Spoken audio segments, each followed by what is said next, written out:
Hello everyone, welcome to a brand new edition of the Triple Trio, our weekly look at all things Hong Kong racing, and we're up and about today because the Group 1 awaits on Sunday. Clint Hutchison and the Golden Boy, the Hall of Famer in RS Dye, a super team.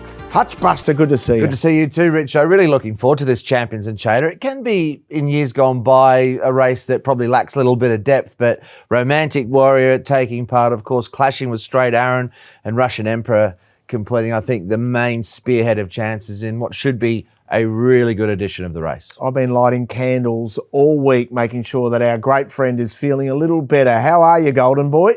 I'm getting better. Takes time with me with my lungs, but I'll get there. I'm surviving, put it that way. Back a winner and I'm as good as gold. Yeah, that is the key. Hey, remember last week's show?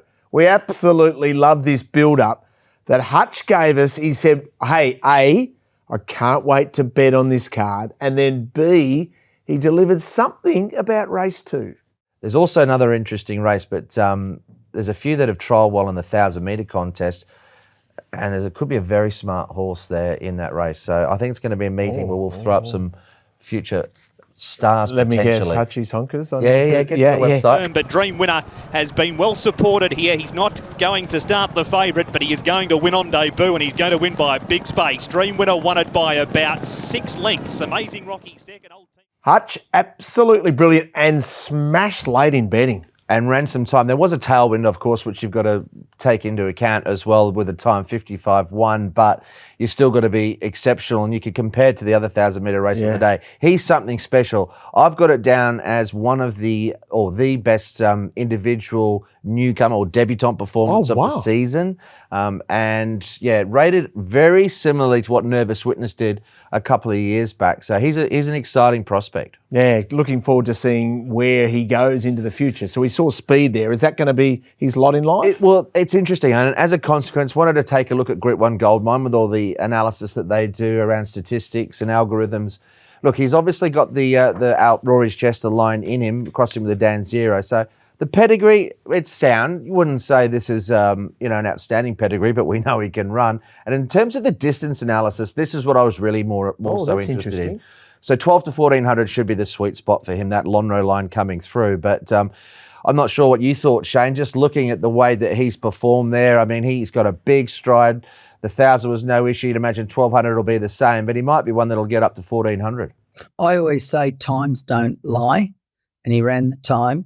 I backed him. I priced him favourite at $3 before the race because on his New Zealand trial, and then, of course, he went to Australia, and his Australian trial was excellent. He's very good. He looks the real deal to me. He's a big mover. He's a nice horse, and he looks as though he's going to run 1,400 the way his action is. No worries, Clint. Yeah, and the punters got it right, didn't they? They zeroed in on you and zeroed in on what Shane was saying late, and then there was an avalanche of money late on the tote. So much to look forward to today. We're going to burst out of the gates, and then we've got a very, very special guest in Caspar Fownes, champion trainer in Hong Kong, will join us. Nicole Purton's a big part of our show, but let's first chat all things racing out of the gate.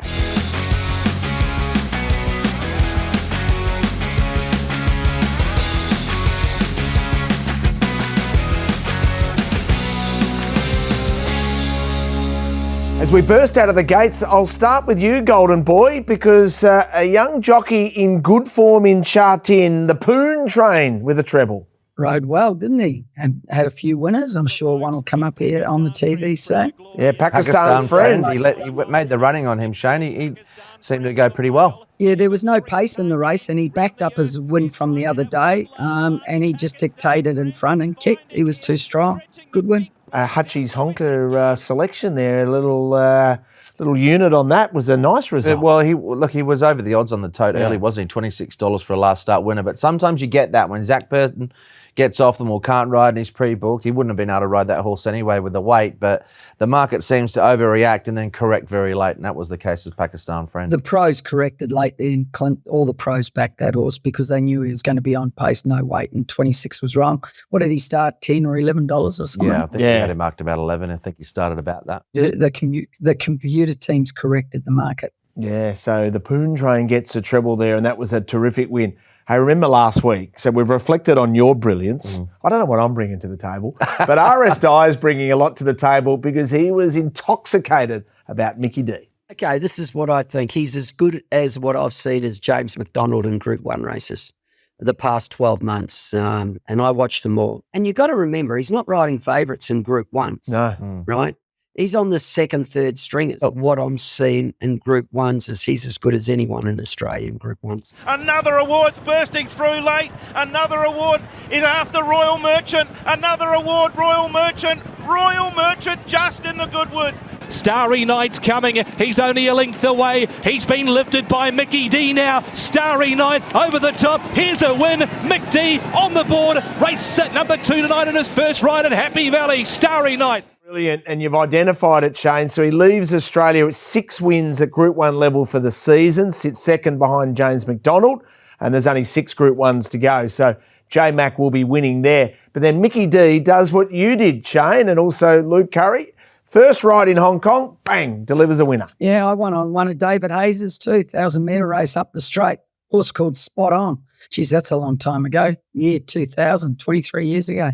So he had a great start. Now he's just got to continue and hopefully he will. Yeah, it was. He had 4 rides. He picked up a ride on the night, Shane, and he first, second, third, fourth. So that's also good. I mean, you know, he's only had the 4 rides. They no favourites there. Once again, they were sort of each way chances. A couple of them, but I think what he did well, he seemed to adapt pretty quickly to the way that you need to ride Happy Valley. I think in general. Us Kiwis seem to, Clint. Right. Did he? Oh, hang on. Did he make a call to you, RS? Did he make a call to you, Hutch?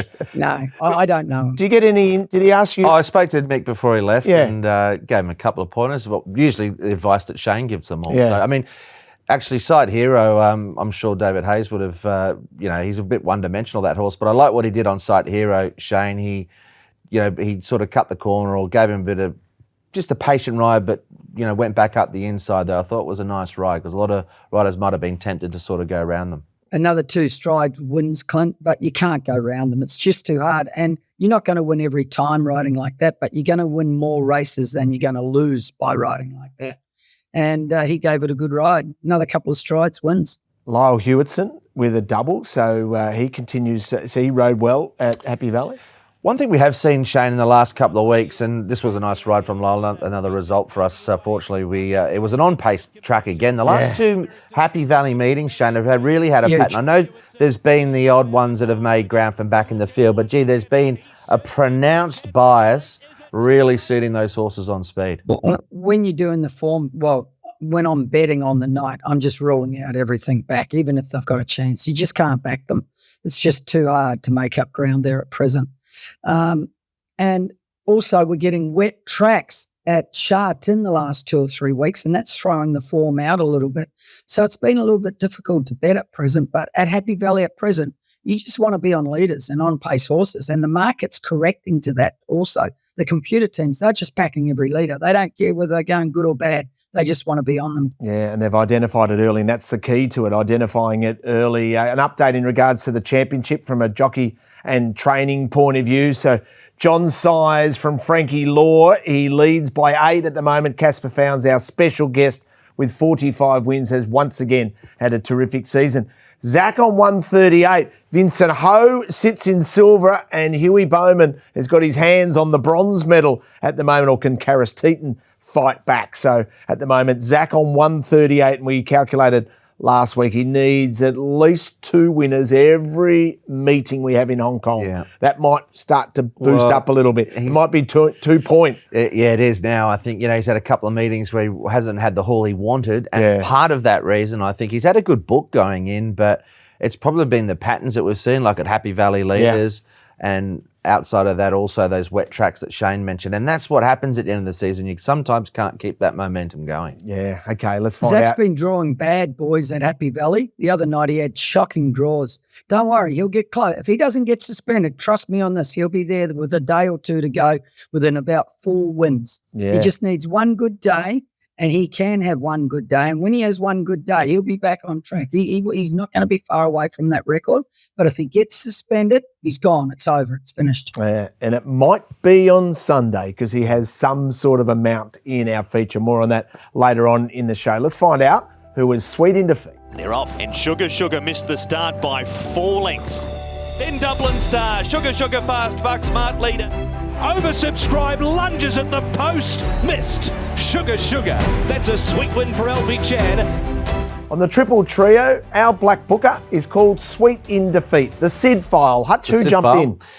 We start to thin out a little bit towards the end of the season, but there's still a couple of nice runs. I thought one of the better runs during the week was clearly Denfield. He was posted a little bit wide or 3 wide without cover working, and I thought he boxed on very, very well. I'll chat to Shane a little bit about that ride later. And Cordycep's one was well backed, just blew the start basically. He seemed to be playing up just as the gates open. Here's a look at it. You can see he's playing up rears as the start opens, and he wasn't behaving that well just prior to them jumping. But I just figuratively ripped up my ticket right there. It was over. And I think, he was well back late into 2:30. Many people would have had him running in the first 3 or 4 on the run, and all of a sudden he was last. So I thought there was a clear excuse for him, Shane. Look, he did make some ground. Not many did on the night. Not only did he miss the start, there wasn't much pressure. Caspar Fownes, of course, had the winner. Good pickup ride for Harry Bentley. Well done to Harry. But Cordycep's one just had a complete forgive run. Yeah, like that wasn't Karras's fault. That's the horse's fault, just playing up in the gates. That can happen. And you don't want it to happen, but it happens. He actually ran very well, Clint. He made up good ground late. And once again, if he jumps, he would have won that race, no doubt, looking at that. On the brink of a drop in grade as well, and which he may already have got. So he'll be one to follow. Okay, so he goes into the Sid file. Jockeys around Hong Kong, time for you to sit up, or if you're a little worried, go and put the kettle on. Genius or Slaughter. They sweep for home now. Beander Cross has come very wide. Beander Cross answering the urgings of Shane Dye. Mannerism coming at him. Mannerism has got it. Daring tactics by Shane Dye. He's got Octagonal in full flight on the corner. Bold tactics by Shane Dye are going to pay off, and he pinches the Chipping Norton. Our Hall of Fame jockey in Raymond Shane Dye, the golden boy, casts his eye over all the rides in Hong Kong. And Shane, let's start in a positive. Who was a genius ride this week? Just a quick little story. Did you watch the golf last week? Absolutely. Sensational. Brooks Koepka, right? Since he won his life, this is what I mean about mentally and psychologically with sportsmen. I watch them all. I study them. He's led since his last since his last major win, 6 times and got beat every time. Before the game, they asked him, did he learn anything from losing when he led the last day at the Masters 2 months ago or a month ago? And he said, yes, I went home, I studied it, learned a lot. And I'm listening to this, and the look on his face, he was a different person. And he said, I went out there last time not to lose. And I'm thinking, yeah, I know. He said, I actually didn't go out there to win. I was actually scared. I went out there not to lose. Today's going to be different. I'm going out there to win. And there's a big difference. It's psychologically, I rang a bloke at 3 a.m. and said, this bloke's unbeatable today. Mentally, he's there. And of course, he went out there to win.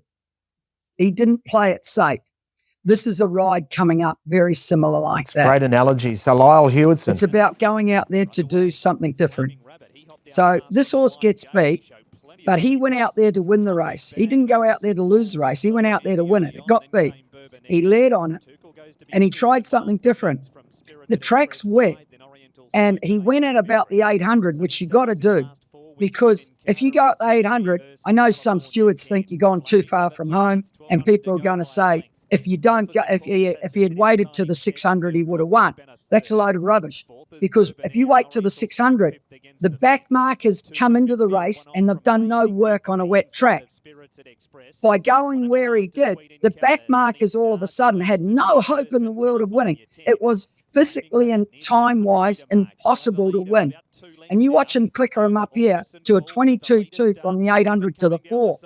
All of a sudden, the back markers can't win, right? He's gone out there to win the race and to do something different. Now, it didn't come off, but full credit to him, he got run down late. Now, you have a look at all these back markers, they're gone. And there's some good chances there because he's gone at the right time. And this is what I've tried to tell everyone. Sometimes you can do things perfect and right, but they don't come off and you don't win the race, and it doesn't mean you were wrong or did the wrong thing. This is just perfect. A very good horse run him down late, and it took all of him and a really good horse to run him down. And this horse has been racing all right, Flaming Rabbit, so full credit to Lyle. Great ride, and he went out there to win the race, but not to lose it. Yeah, great description, RS. That was absolutely perfect.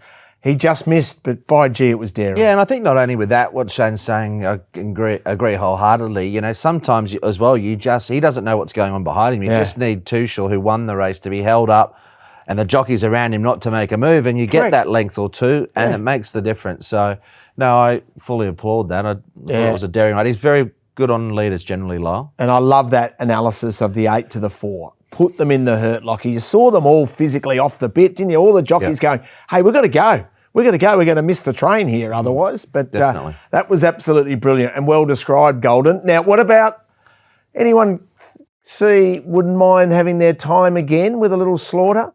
Okay, last week you misinterpreted me, you two boys, because I said Luke Ferrari. I went Luke, and you thought I was talking Luke Curry. I was talking Luke Ferraris last week. Right. He's been riding really well, Luke, but he's made a blue here. He should have gone to the front on this horse. And if he goes to the front, he gets the run of the race, but he's tried to ride him too well and ride him fourth, and it was an error.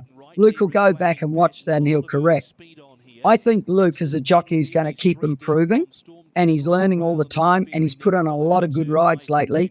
And if you have a look at his record last year to this year, he's gone up actually 20% in winners already, and the season's not over, so he's improved. But he should have gone straight to the front. The horse was travelling, and he would have had the run that the winner got, Flaming Passion, and it would have actually been impossible for Flaming Passion to win. He could not have won if Luke had crossed him because he would have been 3 back the fence. He probably wouldn't have won on the horse, but he would have definitely finished closer. And it was an error where he should have just led. And he would have got there easily, wouldn't he, Shane? He would have got that lead easy. He was nearly there. I thought the interesting. I wanted to ask you as well, Shane. Late in the race here, Matthew Purton, we highlighted his thing. What happens late in the race here? He goes to the horse. He looked quite untidy, I thought, in the finish, and it almost sort of cost that horse Denfield the race. What? Can you explain to us what, was that just his style? The horse seemed to lose momentum after almost having the race in his grasp.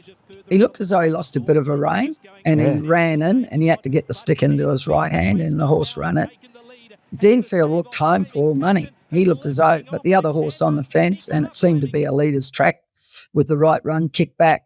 But there's no way the other horse would have won if Luke had crossed him and put him third fence, and he should have. And something would have gone to the front. I think so. He erred there, but he would realise that because he's doing things a little bit differently lately in races, and he'll pick up on that and he'll correct it. Yeah, 2 things with that as well.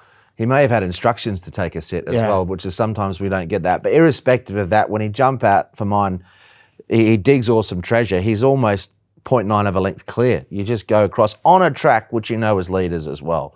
So I think, that's sometimes where instructions might have to go out of the window. You ride to the pattern. The good ones do, and Luke's a young rider. He's really improving, but that was it's a small thing, and many people would watch that and say that your horse had the 1-1, he wasn't good enough. Well, he might not have been good enough anyway, but it doesn't detract from the fact that he was nearly there and he probably should have taken the spot. And his chances would have improved if he actually led. But we don't know the animal, whether or not he doesn't like to lead or whether the instructions were. Yeah. That's very fair, but I think Shane's analysis is absolutely spot on. We move to global racing.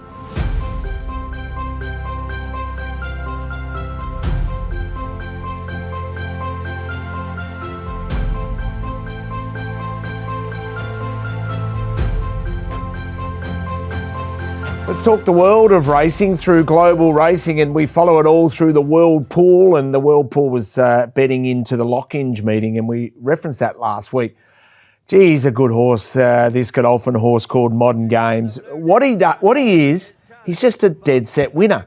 So he wins another Group 1 and another country, and that's what he's been remarkable being able to do. He travels the world, whether it be Canada, America, France, England, and finds Group 1s. Yeah, he's a line finder, isn't he? He really attacks, and like you said, a fantastic trainer, Charlie. a seriously good horse. You don't get that record, and he's obviously pretty tough and durable as well, because to do what he's done, I know Charlie's an expert horseman, but does it? You still got to have that stock to work with. So it was an interesting incident there late in the race. Yeah, well, we saw an incident. We'll show you a little close up there where that's the desire to win, isn't it? With Chindit going, hey. Modern games, I can't beat you, so I'm going to try to bite you. Did you ever have anyone put the hand out when you were running back in the day, Richo, come here or? Well, when I was running against anyone good, they were too far in front. And when I was running in some average areas, I was too far in front. Shane, must be a strange one. Richo would have had his shirt held all the time, so they could get a suck up because he was so fast. I can assure you, whether it be Michael Johnson, Ben Johnson, Carl Lewis, Linford Christie, didn't even know I was in the race, Shane. They were that far in front of me, so don't worry about that. But Chindit was keen. It was shades of Sosie Bond. I've seen it happen quite a few times in Hong Kong, actually, and there was... we're talking to Caspar later on the show. We might talk to... I think his Derby winner one year, Super Fit, used to try and savage horses. Right. They put a muzzle on him at one point. Right. So might have a chat to that was, of course, when he was working with Laurie, his father, late father. Right, okay. Hey, don't forget also from a whirlpool point of view, Derby Day at Epsom is always so unique, so it's a wonderful opportunity for the whirlpool punters to get involved in a big parimutuel pool to be able to bet into. Liquidity outstanding. So that is Saturday on the 3rd of June. And a unique track, Epsom. Unique is one way to describe it. Yeah, they love it. The Derby, the Derby. The English Derby, the Derby, as they like to say in the UK. It's always a great race. Fantastic. I mean, and you listen to most of the jockeys from Europe anyway. I know they all talk a lot about the Arc, but I suppose the purists in the UK in particular, it's all about the Derby. Well, when we think about who is the best horse in the world at the moment, you think about what we saw in Dubai and Equinox, just blew us all away. There's a 3-year-old filly just punching around at the moment in Japan who won the Japan Oaks. Her name is Liberty Island, and we in Australia are excited about it because her mum was Yankee Rose. And what we're seeing from her is breathtaking because now we're seeing that brilliance up to 2,400 metres. It's Derby weekend coming up this weekend in Japan. Where would she go? And wherever she would go, watch her change legs here. Wherever she goes, she'd be super competitive. Incredible. She's putting up margins. She's running time. In fact, Shane, I think at one of the recent victories of hers, she broke the track record for the final 600. Now, I know that can be a function of how quick the track is riding on a specific day, but you've still got to be good enough to do it. And, yeah, she looks something really out of the box. Yeah, she's outstanding. I know you boys played her 2 starts ago when she was back last wide. She come down the outside in the Group 1 race, and it was incredible. She looks the real deal.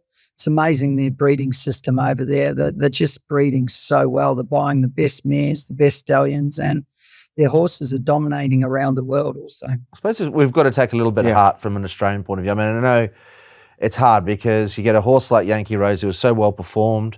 You get offered a lot of money for them, and they're sold overseas. But we've got to take a little bit of heart that at least, we're not too many generations removed. Yeah. I mean, she's produced an absolute star, and hopefully we can hang on to a few and produce a few more ourselves. Well, and we see that from an Australian breeding point of view on Sunday with Russian Emperor, of course, the son of the mighty Atlantic Jewel. Yes. So though she's no longer with us, we see those Australian bloodlines coming through there. But from an international point of view, Liberty Island is something special. Where do they go with her? Where do they test her at the absolute best? I mean, do they wait until the end of the year for a Japan Cup? Are they tempted? Is there anything we can offer them in Hong Kong to get her there? I think that she's only taken on the fillies or the fillies and mares up to this point. They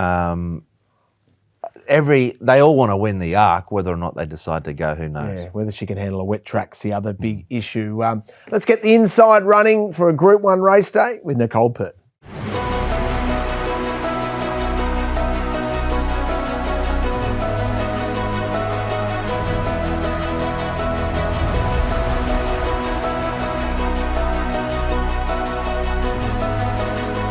Well, let's get the inside running leading up to the Group 1, and we've got the number 1 gun on the ground in Nicole Purton. Nick, always an absolute pleasure to see you. Have you welcomed in the young Aussies that have arrived over there, Dee and Abdullah? Hey guys, yes, I have. Yes and no. Unfortunately, I've been a bit sick the last couple of weeks and my sister's been here on holiday, so I haven't had a chance to, I guess, show them around. But I had dinner with Michaela, Mick D's partner, on Wednesday night at races where I met her there and I had a spare seat. So I said, come along and join my sister and I. And I hope I showed her a nice time. She'll either come back for dinner or she won't, but she seemed to enjoy herself. Well, Mickey D's actually sent us a message and said, Nicole, you're more than welcome to invite her for dinner. Just don't take her shopping, was the words that he said. Yes, I heard Nicole, they wouldn't be in your class shopping. They would be like a little apprentice, and you would have to get their hands and walk them along and say, now this is this, and this is Gucci, and this is Prada, and their eyes would be bulging out. I'm not sure. Yeah, when they see the receipt, I'm sure they would, like most people. I'm not sure whether to take that as a compliment or a criticism, but I'll run. No, it's a compliment. Trust me. We only give you compliments. We can assure you of that. How's the build up towards the final Group 1 of the season? Nicole, is a little buzz around Hong Kong racing at the moment? There is. You know what it's like, all the Group 1 days people get amped for, and there's nothing different this week. So I guess I'm particularly excited for Zach to be riding Romantic Warrior. I can't wait to see how the race unfolds. And have you spoken to him during the week and record a little interview for us? I did. I got down to the track at the beginning of the week and I spoke to Zach about how Romantic Warrior had been working. He's been working well. He's a little bit keen in the mornings in his work. He wants to get on with things a little bit. I've got to try and harness that enthusiasm, but he's moving well and working good. What do you see in Romantic Warrior that gives you the confidence about winning a Group 1 over 2400? He's a fast horse, so that helps. But I think the distance is a little bit of a question mark. Not many horses can win over 1200 metres and win over 2400. So I need to time my run. Hopefully the races run to suit my horse to help him to run the distance. I'm just got to get in the right spot and produce him at the right time. Are you excited to finally ride him in a race after all of the work you've done on him? Yeah, well, I've been riding him a fair bit this season. I was on him earlier in the season, barrier trialled him. Obviously haven't been able to ride him in a race. I've been riding him in a lot of work and his trials recently. So I'm looking forward to finally getting on in a race. He is a fast horse. 2400, is any query at all for you? I suppose so. Nick, Zach seemed pretty happy there. Yeah, he was. For the obvious reasons, like he said, he gets a chance to ride him, and yeah, he's excited. It's an interesting one, isn't it? Yeah. I don't think it'll be a real test per se. Generally, I mean, money. There's not much speed. Money Catcher might go for that. Could be the little issue, I suppose, Shane, for Zach, that he'd be hoping that they rolled along at a reasonable tempo, because otherwise Romantic Warrior, who I thought with James even last start was just a little bit keen. You could see his mouth open down the back straight. So you want him to put him to sleep early, and that's that fine line of getting a position but having the horse in a good rhythm and relaxed. If I'm riding him, I'm not worried until race day, and that's when the worry's going to start because of the track.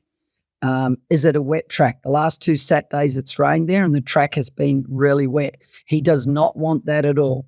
If it's been like the last 2 weekends, he could be in a bit of trouble on a heavy track, right? But if it's a good track, it's a different ball game, so I wouldn't worry until race day. And I don't know what the track's going to do, whether it's going to rain or not. What do you know, Clint? Well, according to the weather report, and Nicole, correct me if I'm wrong, but they're predicting quite a hot weekend and very sunny. I mean, they managed to get the weather report wrong here every other day. And it's not near misses either.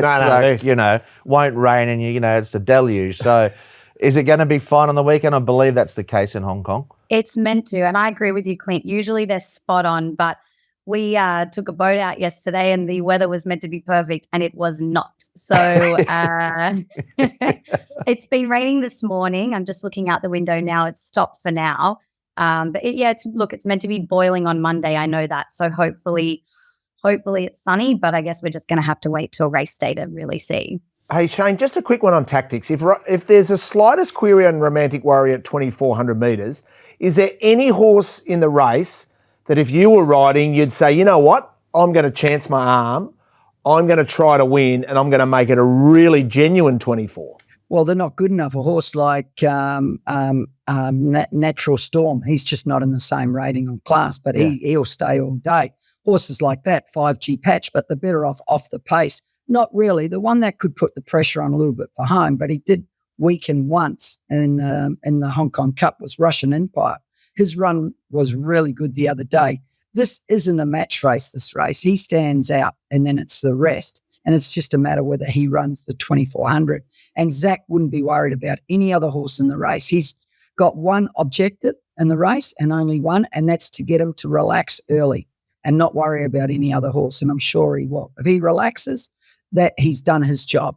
Well, Nicole, speaking of Russian Emperor that Shane's raised, you chatted to Douglas White leading into it. I did. I spoke to Douglas White about how his star Russian Emperor has been working since returning from the Middle East. Yeah, he's doing good. He's obviously come back from a long trip abroad, and I thought his last run he ran with some purpose, and I think he's held his form since that race.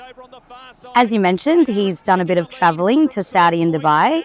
He's had one run since returning. How have you been able to manage his body weight during that period, and is his body weight the same as when he won this race last season? Yeah, it's a bit of a task dealing with his body weight. He's not the easiest, especially getting on in age, but I managed to maintain it, and he's very similar to his weight that he was last year. What needs to happen for you to beat Romantic Warrior? A miracle. He's a new kid on the block. He's an out-and-out champion, and probably not his pet distance, but if there was a drop of rain around, that'll certainly enhance my chances. I like that. He needs a miracle. Though, you look at that replay, just the last 100 metres, he was running through the line. Like, there's not a worry for 24 for him. 2400 he'll lead up. He won this race last year and on a wet track, but he's all right on a good track as well. But there's a massive weight swing with him in Straight Iron, which we'll talk about later. But I think, Nicky, Douglas likes there to deflect all the pressure. He wants to put the pressure back onto Zach and Romantic Warrior here and go in as the underdog. And I think Huey Bowman will be a good booking for Russian Emperor, because he'll be happy just to ride him like Blake Shin did when he was there. Just keep the powder dry and produce him late. Yeah, well, don't worry. Zach doesn't understand the word pressure, so it's all good. Hey, any other news at all, Nicole? No, it's been quiet around the tin, actually. No dramas, so I'm good. I'm happy. Well, you're cruising. Caspar Fownes is about to join us. You don't have any dirt on Caspar you can share with us? Surely we know it all anyway. No dirt on Cass. Hey, Cass, if you're listening. He'll be about to join us. Hey, Nicole, as always, we love what you're doing for us, mate. And wish Zach all the very best. We'll be barracking for him. Thank you. All right, guys. Have a nice week. Bye-bye. Great to have Nicole Purton part of our team. Well, we've mentioned him, our special star guest, Caspar Fownes.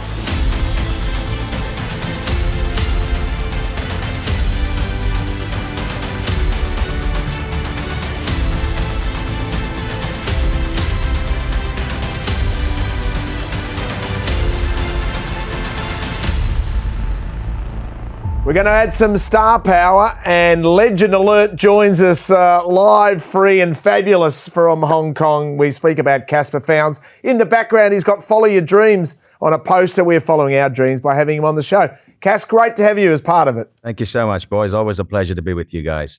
Cass, you've been enjoying the season thus far. Big weekend ahead. We'll get to Straight Aaron and all your other runners in a moment or two, but you know, you'd be pretty happy, I'd imagine, with where you sit on the Trainers' Championship. I think you're in the mid-40s there, and it's sort of up for grabs, that third position this season. So how's your take on the season? Yeah, no, look, it's coming along nicely. We've hit a spate of winners the last sort of 6 weeks. And, you know, I think that before the season's out, we've still got quite a bit of ammunition to go. So we should be well into the 50s, yeah. And were you, during the week, what about this one? Chrysos, Harry Bentley picked up the ride, obviously for an indisposed rider, but you would have been shouting this one home, I'm sure, at 70-1. Yes, we gave it a nice little shout because, you know, I said to the owners before the race, I said, look, horse has been really disappointing. I said, but Happy Valley might suit him. Blinkers on first time. We're going straight to the front. And it's going to be, you know, hopefully he'll get the job done. If not, he can go on the next plane back to the UK. And obviously the horse heard my conversation and wants to stay in Hong Kong. So well, not only that, I'll tell you what, Richo, Cass is one of the great, you know, when people shout them home. Oh, yeah. We highlighted it a bit on our shows down in Australia, but Shane, he's all time. You would have seen a few races with Cass, and he can get one over the line. Forget the shouting. What about the dancing afterwards? A few embarrassing moments for me over the years, but you know what? Racing's about having fun and about giving it everything. And whether it's a Class 5 or a Group 1, I get behind the horses and I really get into it. And what you do is entertain, mate. We absolutely love you for it because we want to drag new people in through the gates. And I tell you, you've got a horse that might drag them through the gates. You've only had him in your stable for a short time, but tell us about Straight Aaron. Yeah, look, he's potentially he's a very, very good horse. Since he joined the stable, he's turned his form around really nicely, and I can't ask for much more. He's gone from winning a Class 3 into a 2, into a Group 3, and now he's up in the deep end against the big boys in the Group 1. Yeah, well, full credit to you, Caspar. I mean, you took him over. His record's virtually unblemished since he's joined your stable, and he'd had a few runs in Hong Kong and hadn't done much. But for whatever reason, you found the key to him. You got him flying, and I suppose you'll feel like the Derby's the one that got away in that race that was incredibly slowly run. But looking forward, he looks like he's the next sort of horse that's going to be competitive at that elite level over those longer trips in Hong Kong. Yeah, I think so. I mean, look. It was a workmanlike win the other day. It was a step up in class and he got the job done. And I contemplated whether I run him in this race on Sunday or just keep him a bit fresh and go back to the 1800 towards the end of June. But I decided, okay, look, make the entry, look at the race. And on paper, there looks to be just a couple of horses that get my full respect. And, he's still there probably on the third line at this stage of a rating of 102, but we don't know where his true rating is. I believe he's probably 115 plus horse going forward over the next 12 months. And, if you get to those figures in Hong Kong, you've got a pretty decent horse on your hands. Shane, can he win Straight Aaron? Yes, on facts and figures on his last run, he can't. I know his ability and what he did in Australia. He's the horse that next year is going to go to another level in Hong Kong. It wouldn't be a surprise to me if he won. But if watching his last win, he can't win. He can't beat Russian Empire at the weights or anything. But I just know the horse. I know how much improvement he's got on him. And I've been telling you this from day one. I saw every run he had in Australia, and I was very, very, very impressed with him in Australia. And this time, say November next year, he's the horse you're going to be talking about for the international races. So the 2000 or the 24, and this will tell you which one he probably goes to. But if Romantic Warrior does not stay the 2400 or it's a wet track, this is the horse I want to be on. Hey, Cash, you've got a couple others in there as well. Obviously, you travelled with Senor Tobin. You've got Columbus County in the race. You would have been happy with the run from Columbus County the other day. Mate, it was a huge run. This is the horse that's really going to improve going into this race. He's performed very well, in this race before. When he was very unlucky because he spread a plate that day and should have won. But going forward, this horse is the horse that could spring a bit of a surprise here because he's finally fit. He's worked through the week, was outstanding. He's in great nick, and I think he's there definitely, for a place.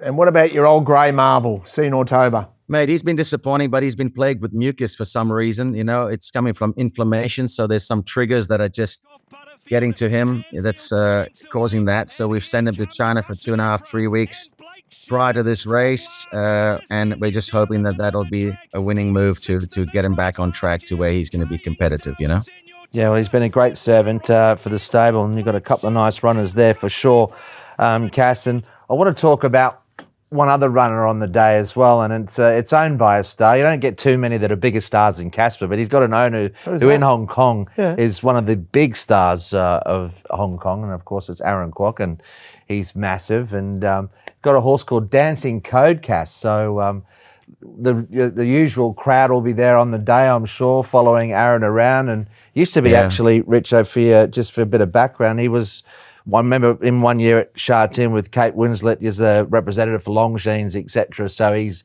big dealing in that areas. Yeah. He's dealing in your sort of areas. In Cass's sort of areas. But hey, Dancing Code, Cass. So what can you tell us about him? It looked like he trialled really well. He trialled really well, Clint. He's very fit, got a good soft gait. It's a very winnable race apart from the top weight. I think Danny Shum's horse is a very good horse. But look, this horse is he's fit, he's well, and I'll be very disappointed if he's not in the first two. And Aaron, what's he like to train for? And all these massive people that come down, is there the added pressure? What's he like? I reckon to train Cass for? might like the paparazzi. I think he likes it. I love it, but the guy is fit and I'm fat, so that's a little bit sad when I stand alongside him, But he's a lovely guy. He's so much fun. He's into his racing. He's just a real proper bloke and one of the lads. He's a good man. He's a good-looking Cass, beast. I was just wondering, did you learn from him your dance moves? No, mate. I pick my moves up. I have probably that little Indian thing, but it's been a bit disappointing, my moves. I need to get working on some new moves. Hopefully, I'll be able to do something nice when I win a big race again. Well, you can ask Shane probably, Cass, because he's working on it. He's sending us a lot of videos at the moment of some interesting moves. Spending a lot of time out and about, so he might be one that can help you out. I haven't been out for 2 weeks, I know that. Oh, here we go. Bring out the little violin. I'm really worried about Shagger. Shagger's, he's been doing it really hard where he lives at the Gold Coast. He's been out 3-4 nights a week. He's enjoying himself. Yes. He's not well at the moment, so we're being very, very gentle with him. Any other runner you'd like to identify that you've got racing on Sunday? I like the new horse that's having his second start. Unfortunately, he's drawn gate 14, but he's got something to give, this horse. He's Delhi Trophy in race 6. He looks to be quite progressive. Ran a nice first up race down the 1,000. I've stepped him straight up to 1,400, which I think will be right up his alley. And, I haven't really studied the race yet, but in his work and everything, he seems to be going in the right direction to give us a good run. Yeah, Cass, I've got Galaxy Witness marked favourite in that race. It's quite a competitive race late in the day, and I know you ran him on the dirt, but you went on that Derby path with him. What do you think his best trip is? Because I looked at his 1,400 metre figures. They're really good. It seems like that's his sweet spot. First of all, how's he working? And second of all, what's his best trip? Yeah, I would agree with you. I think a fast run 14 where he gets back and then he can really cut loose the last 200 is right up his alley. The tempo's on in those sorts of races, and you get normally a genuinely run race. And I think that suits him. Look, he's been disappointing on face value this year after winning his first 4 last prep.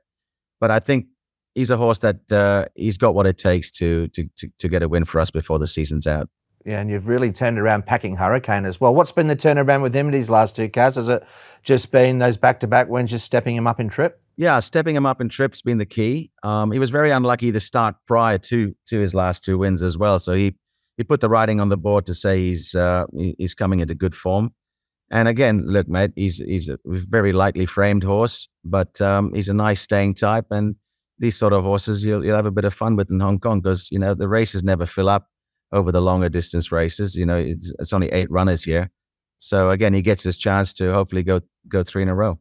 Cass, we are pushed for time, but I did note that Shane's been a little quiet in this interview. I don't know if he's already spoken to you 9 times today. Golden Boy, would you like to pop in here? Get that tongue tie off him. Come on.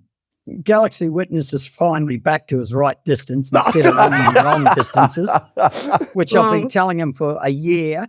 But he went down the Derby path, and he did run third over 1,800, but he can't run 1,800 even though he ran third over it. He's back to his right distance, 1,400. Listen, we've had this conversation 100 times. When you're in Hong Kong, owners, if they've got a horse that's on the right rating, they want to have at their 4-year-old year, they want to have a crack at the race, and you know what? I support it. We do what that's fair enough too. Yeah. They're spending big bucks. Let them have their time. Let them have their fun. Get a bit of face. And if it works, it works. If not, I won the Derby with a horse called Sky Darcy who really didn't stay, So you can do it with certain horses if they're at the right figure. Yeah, well said. Yeah, so well said. Take that, Golden Boy. Right where the sun don't shine, Shagger.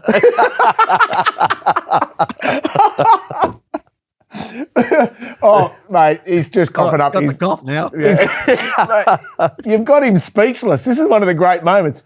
Mr. Dye, can you check your microphone? What do you want to know? What do you want to know? We've got to let the bloody special guest go, Shane. Have you got a question? He's correct. He's correct in what he said. He was running the horse because of the owners and they want the Derby, and there's nothing wrong with that. And I've never said that. Yeah. But is it the right distance? No, it's not. Yeah, Is he happens back to his right distance? Yes. Happens everywhere. Anyway, it's going to be a good chance. You could have, fingers crossed, Cass. We won't say too much for the weekend, but looks like you got a lot of good chances. They got a couple of nice chances, mate, and just hopeful. I just hope the horses run well in the Group 1. That's what we're looking forward to. And, fingers crossed. Mate, nice talking to you guys. We love chatting to you, mate. Whatever beautiful health juice you've got at the moment making you look so good, if you can send it to the Gold Coast and look after our little mate, that'd be great. You got a done deal there, baby. Thank you. I need all the help I can. The one and only Caspar Fownes, our very special guest. Great to have him on the show. What a ledge he is. So that is the first of the Group 1s. Oh, that's the one Group 1. We're going to look at other races to bet in now.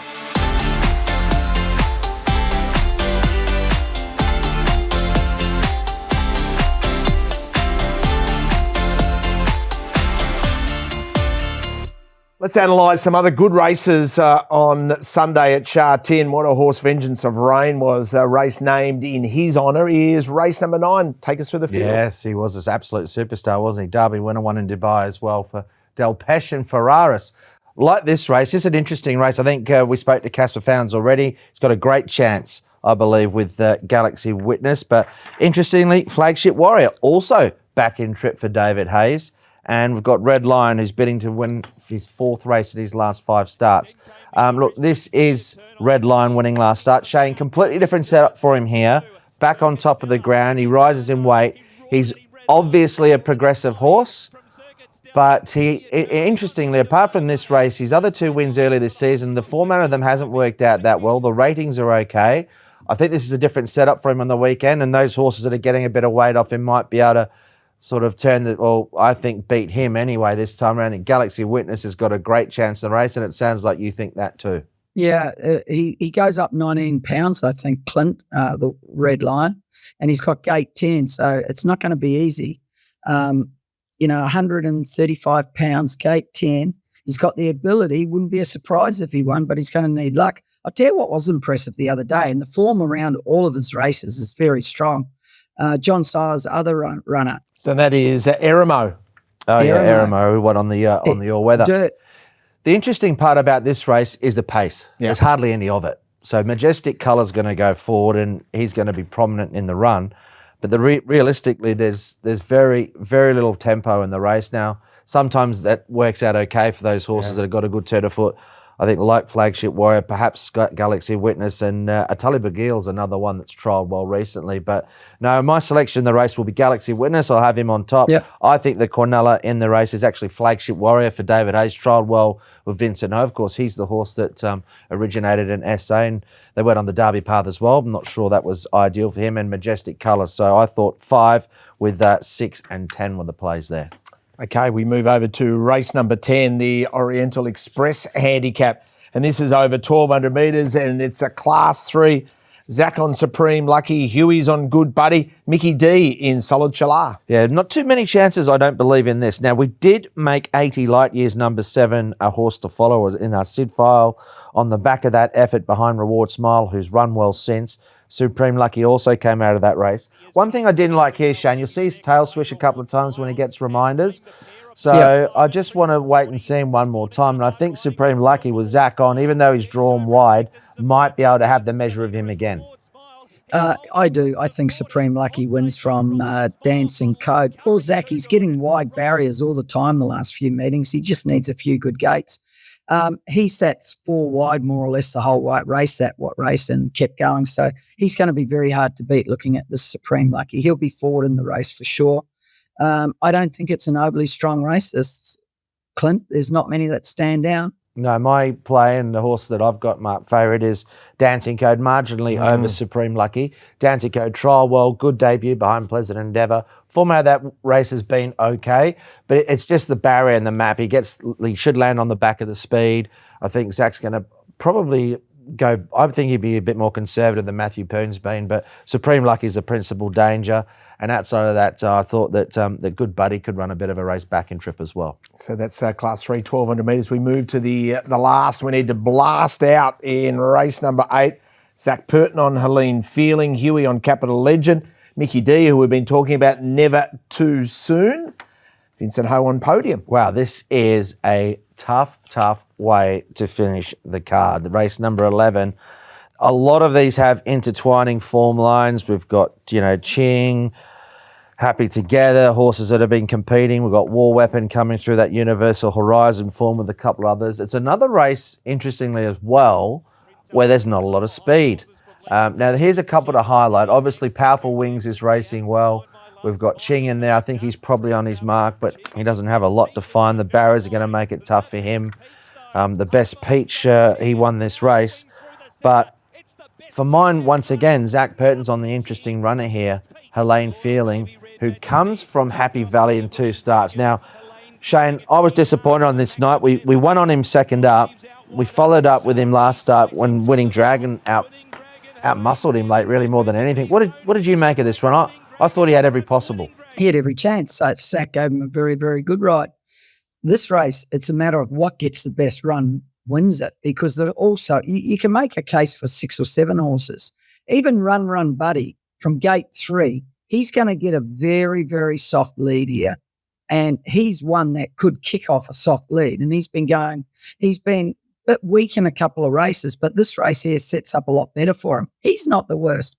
I don't know what to make of it. I can have Ching, I can have Happy Together, I can have Helene Feeling, Powerful Wings, I can have even Capital Legends not out of it. The race wasn't run to suit him last start.